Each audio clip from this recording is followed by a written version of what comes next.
parfois, il faut se poser les bonnes questions.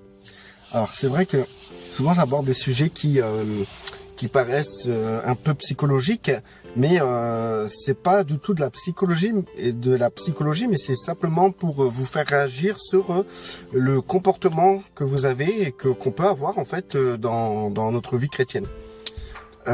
C'est vrai qu'il y a beaucoup de choses qui ont un trait au passé, à nos souvenirs, aux problèmes que notre cerveau a rencontrés à cause de troubles psychologiques, des troubles psychiques, des troubles qui sont dus à une mauvaise enfance, à une enfance mauvaise ou parce qu'on a été victime, on a eu des chocs, etc.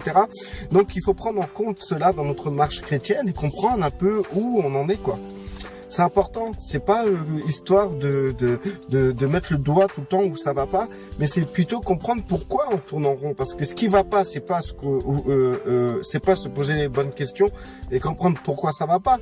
Ce qui va pas, c'est simplement le fait que on tourne en rond, Donc du coup, combien de fois on a essayé des solutions, des techniques, des enseignements. Combien de fois on a essayé de trouver une solution par rapport à un comportement et une fois qu'on met en pratique la solution, quelques jours après, en fait, on recommence à refaire les mêmes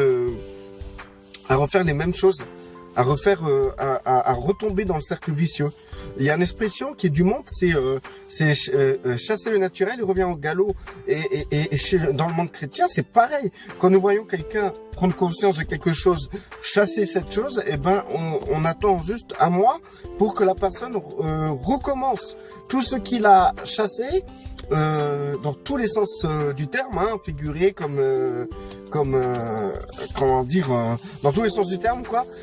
Une fois qu'il a changé, qu'il a cherché à changer, un mois plus tard, on le revoit encore dans le même défaut. C'est quoi? Pourquoi? C'est quoi le problème? Pourtant, la parole de Dieu ne ment pas. Combien de fois j'ai vu des gens étudier la parole de Dieu avec puissance, avec force, avec beaucoup ils sont insidus dans la parole. Ils connaissent les Écritures, ils connaissent les versets, ils sont tout le temps en train de parler de versets, etc. Mais ils sont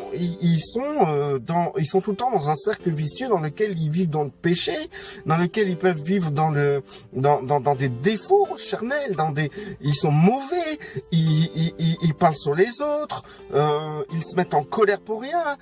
En fait, quand je parle de ça, c'est que moi, à l'origine, j'étais comme ça, et il m'arrive souvent encore de rechuter, mais aujourd'hui, j'ai cette capacité de faire comme l'enfant qui va mettre sa main sur le four, qui va se brûler, et ensuite, lorsqu'il aura le réflexe de mettre sa main sur le four, il va stopper son réflexe pour ne pas la mettre parce qu'il comprendra la conséquence de la chose. En fait, moi, c'est pareil. Aujourd'hui, j'arrive à m'arrêter au bon moment. Je vais être dans l'élan, mais je vais m'arrêter au bon moment. Et le problème se situe souvent là. Il y a un relâchement quelque part, je sais pas pourquoi, c'est dû à quoi, mais il y a un relâchement. La personne vit quelque chose de difficile, c'est que faire ça engendre telle chose, en fait, elle va le comprendre et elle va plus vouloir revivre la chose. Mais manque de chance, un an plus tard, rebelote, la personne va reproduire la même chose, tout en sachant que ça fait mal. Comment ça se fait? Comment ça se fait que être en Christ, nous pouvons être si mauvais que ça? Comment ça se fait? Est-ce que cette pensée de se comporter correctement en tout temps, en tant que chrétien, c'est possible? La question est là. Est-ce possible? Il y en a beaucoup qui ont cessé de croire que cela est possible. Mais en vérité, cela est possible, mais comme Yeshua l'a dit, il faut traiter les choses en son temps. C'est-à-dire que premièrement, chaque jour suffit sa peine. Donc, si vous commencez à vivre dans le futur, dans vos projets futurs, dans vos projets tout court. Si vous vous projetez dans l'avenir ou vous vous projetez dans le passé, il est normal que dans le présent, vous avez du mal. C'est normal. Si vous avez du mal, si vous vous projetez ailleurs que dans le présent, ben vous allez chuter. Donc, se projeter dans le futur, c'est inutile. Parce qu'en fait, c'est utile pour certaines choses de la société. Pour certaines choses, si vous avez prévu des vacances, ou si vous avez prévu d'acheter ça, ou vous êtes en construction de maison, pour les études, pour les choses comme ça, il n'y a pas de souci. Maintenant, si par exemple une projection du futur, alors comme exemple, je pourrais donner moi-même quand j'étais chrétien, au début de ma conversion, en fait j'ai souvent admiré des personnes en Christ, mais ces personnes étaient vraiment des grandes personnes qui priaient énormément, qui parlaient de Dieu merveilleusement, ils étaient amoureux de Dieu, tout se passait bien quoi en fait. Et moi, débutant, encore avec tous les liens que je pouvais avoir dans le monde, je voulais directement ressembler à eux. Et donc alors, c'était une projection sur quelqu'un, et aussi j'étais pressé d'être brisé, pressé d'arriver à un niveau spirituel très élevé. Donc c'était aussi une projection future. Et de cette projection-là, en fait, j'étais frustré parce que je n'arrivais pas à me développer aussi vite que je le voulais. Et donc, du coup, à cause de ça, j'ai commencé à mettre en place des modes de pratique dans lesquels je pouvais leur ressembler et je pouvais m'estimer mûr spirituellement. Donc, j'avais le comportement d'un chrétien mûr, mais j'avais l'âge d'un bébé. Donc, c'est comme nos enfants, par exemple, qui nous admirent et qui veulent nous ressembler. Et du coup, nos enfants vont essayer de nous imiter. Et donc, du coup, ces enfants vont parler comme des grands, mais ça restera des enfants sans expérience de la vie. Vous comprenez ce que je veux vous dire? Des enfants sans expérience de la vie. En Christ, c'est pareil. Nous pouvons avoir le comportement d'un chrétien mature parce que nous écoutons, nous admirons des personnes en Christ qui sont très matures et nous les imitons. Et du coup, nous faisons comme nos enfants, nous allons nous comporter comme des chrétiens matures, mais nous, en vérité, nous sommes des bébés sans expérience dans la vie chrétienne, dans la vie du Christ. Voilà. Bon. Ensuite, ce que je peux dire, les projections passées, j'en ai parlé dans l'autre vidéo. Se projeter dans le passé, ça concerne beaucoup de points. Je peux pas relever tous les points, mais je ferai d'autres vidéos pour relever certains points qui sont très intéressants à retenir. Donc, du coup, lorsque nous voulons nous projeter dans le passé, ça va éveiller des troubles en nous, ça va éveiller un comportement dans le présent qui est très nocif parce que nous, si nous pensons tout ce qui concerne la rancune, tout ce qui concerne le non-pardon, tout ce qui concerne la frustration aussi, c'est à cause du passé. Si tu es rancunier envers quelqu'un, c'est que tu es rancunier d'une chose qu'une personne t'a faite dans le passé. Si tu es rancunier envers, si tu es dans le non-pardon, c'est que tu n'as pas pardonné une personne qui t'a fait du mal dans le passé. Le non-pardon concerne le passé. La rancune concerne le passé. Il y a d'autres choses encore qui concernent le passé. Les troubles, tous les troubles qu'un individu peut avoir dans le présent, c'est des choses qui se sont construites dans le passé. Et du coup, si la personne se projette dans le passé et qui se remémore tous les événements du passé, ça va créer des émotions en elle. Ça va créer quelque chose dans son intelligence, dans son comportement. Le cerveau va devoir décoder ses pensées et imprimer dans la personne les émotions qui vont avec, les réflexions qui vont avec et les conséquences qui peuvent aller dans ce genre de pensée. La nostalgie, c'est quelque chose de passé. Et ça freine notre avancement présent. Il y a aussi tout ce qui concerne le fait que dans le passé, vous avez eu des victoires, vous avez eu des choses et que vous voulez absolument reproduire cela dans le présent. Les choses passées qui ont été réussies, vous allez reproduire ça dans le présent et dans ces cas-là, vous serez plus conduit par l'esprit puisque l'esprit ne travaille pas par rapport à des acquis que vous avez dans le passé, ni par rapport à vos réussites du passé. Donc ça, vous allez avoir un écart entre vous et Dieu si vous voulez reproduire des choses du passé dans le présent.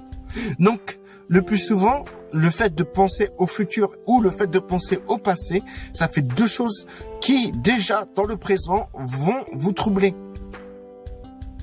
Vous pouvez pas maîtriser votre présent en ayant déjà une confusion d'espace-temps. J'invente des trucs. Je vais appeler ça une confusion temporelle. Donc, tant que vous avez une confusion temporelle, le présent sera confus et mélangé par rapport à vos souvenirs du passé et à vos rêves du futur. Ça va vous créer de la frustration de toute manière. C'est pour ça que Yeshua vous parle de chaque jour suffit sa peine. C'est-à-dire que chaque jour est une peine.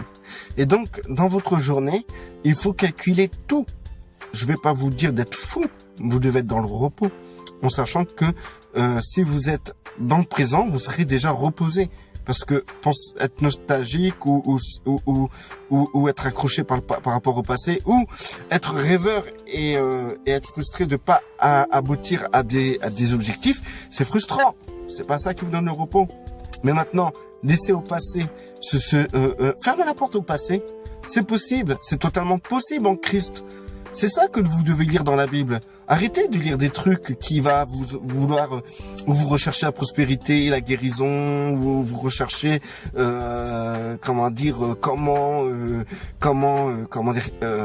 les péchés, etc. Mais plutôt prenez les choses que vous avez besoin dans le présent. Et premièrement, Paul parle, il dit que toute chose passée, je laisse toute chose passer derrière moi et je pars en avant pour remporter le prix. En avant, ça veut pas dire qu'il se projette dans le futur, mais il avance dans le présent. Nous pouvons pas atteindre le futur sans avancer dans le présent. Donc c'est dans le présent que tout se passe. Vous pouvez tout maîtriser dans votre présent. Déjà, lorsque vous allez quelque part, maîtrisez dans votre environnement. Si vous êtes en voiture, déjà, maîtrisez votre environnement en voiture.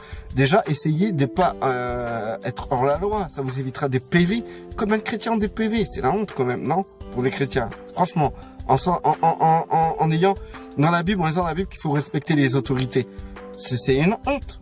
Et je pense que c'est un comportement qui n'est pas correct d'enfreindre le code de la route. Et si ça vous arrive, ça se peut, personne n'est parfait. Et ben dans ces cas-là, dans le présent, aujourd'hui, il faut vous reprendre. Il faut dire oui, bon, la prochaine fois, je fais attention. Au lieu de dire personne n'est parfait. Arrêtez de dire personne n'est parfait. C'est l'excuse. Mais plutôt, essayez de faire mieux. Il faut tendre à la perfection. Ensuite, pareil, dans votre environnement aussi, il faut maîtriser. Ça va arriver, par exemple, moi je suis quelqu'un qui parle beaucoup. Ça arrive parfois où je vais commencer à faire un débit de parole et me rendre compte que là, j'abuse un peu. Et donc, en fait, je vais m'arrêter, me reprendre. C'est en maîtrisant votre présent que vous allez être dans le repos. Et si vous avez des pensées, toutes vos pensées doivent être traitées. C'est marqué que toute pensée doit être soumise en Christ. Vous ne devez pas laisser vos pensées vagabonder de cette manière-là. Vous ne devez pas laisser vos pensées, passer comme des nuages dans votre tête sans les traiter. Traitez chaque nuage parce que il y a peut-être des nuages toxiques. Et si vous laissez passer un nuage toxique, ça va finir par contaminer quelqu'un dans votre environnement. Traitez ce nuage, filtrez ce nuage toxique. Vous devez, là maintenant, à l'instant présent, maîtriser votre environnement, maîtriser votre comportement. C'est possible.